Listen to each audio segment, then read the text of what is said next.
Crazy to think that many, many years ago, a very long time ago, Halo used to be the first-person shooter franchise that stood up with the likes of Call of Duty and many more. Actually, it was if anything, Halo defined the first-person shooter genre in its time and has proven when Halo Combat Evolved came out that yes, you can tell compelling stories through first-person shooters, and that brought about an entire, generation of games.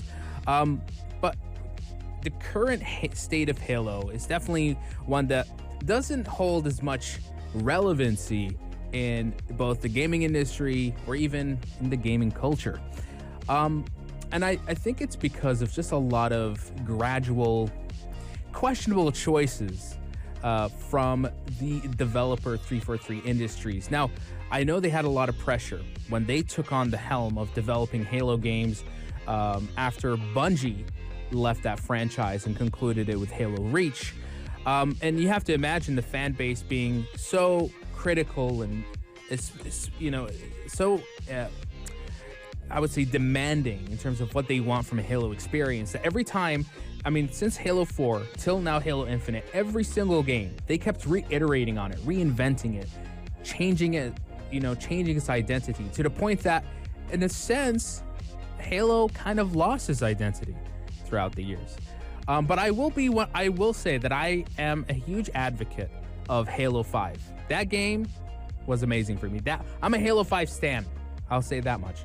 But the recent stay of Halo has always felt, for some time, a bit uncertain. Halo Infinite was supposed to be this 10-year plan of a live service, but with a lot of promises from the developers and a lot of, I would say, undelivered features, it has caused Halo Infinite to kind of fall under the radar.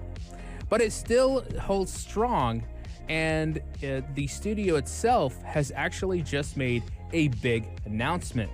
343 Industries is now going to be rebranding itself as Halo Studios, signaling a significant shift in the direction of the Halo franchise.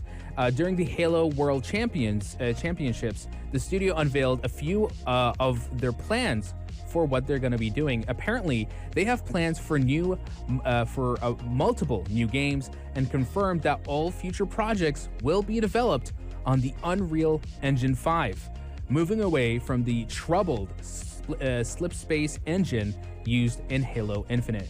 This was their in-house engine that they've been using for quite some time, and now they're using Unreal Engine 5. So let's talk a bit about the rebranding, the transition from 343 Industries to Halo Studios. It kind of, for me, I think it emphasizes a renewed focus, a sort of identity for the franchise, aiming to reinvigorate its development approach, saying that this is going to be the studio that works on Halo, nothing else. I know they've been doing it since Halo 4, but just to make it clear, this is what it's going to be moving forward. And the fact that they're actually going to be working on multiple new games instead of one single title is also a big deal, exploring apparently several projects, indicating a robust commitment to expanding the Halo universe beyond a single title. I think this is great because it takes forever for a Halo game to come out, anywhere from like 5 to 6 years, and there's so much hype and anticipation for this one single title to exceed expectations and to one up the previous entry. And when it doesn't, it kind of becomes a bit of a disappointment. And now the most important aspect is switching to Unreal Engine 5. This is definitely something that's going to leave a mark as a critical pivot in the development strategy. This slipspace engine, which struggled during the development of Halo Infinite, has components that are outdated and had become a bit of a burden. I think this is also why, I think this explains why they took so long to come out with the Forge mode, or even the co-op campaign mode as well, even though they promised that stuff would have been available day one. Even split screen, there was no split screen in Halo Infinite. So you can imagine now going to Unreal Engine 5, known for its cutting-edge graphics and streamlined development processes. will promise a more efficient and powerful tool set for creating high quality games. Also, a few other things. There's going to be some leadership changes and also a new philosophy for the studio that acknowledges its past challenges and aims to prioritize quality and creativity over rushed timelines. I think this is a good thing. I think this is a philosophy that should be implemented in all studios because time crunch culture is never good, even at the expense of trying to make something better.